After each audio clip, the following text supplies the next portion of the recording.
somtel shirkadda isgaarsiinta somtel waxay ku diyaarisay adeeg casri ah waa adeega 3G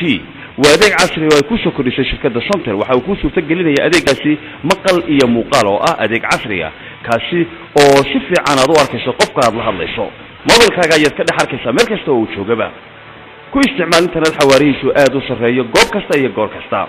ku isticmaal internet mobile GPRS mar kasta iyo meel kasta adeega wireless flashka oo aad ku isticmaali karto meel kasta iyo mar kasta waxa ku soo kordhisay shirkadda isgaarsiinta casriga ee Somtel shirkadda isgaarsiinta Somtel waxa looga bartay internet xawaarihiisu u sarreeyo wireless phone waa adeeg casri ah oo aad ku isticmaali karto goob kasta shirkadda Somtel waxay ku soo kordhisay adeega ila soo hadal ee 5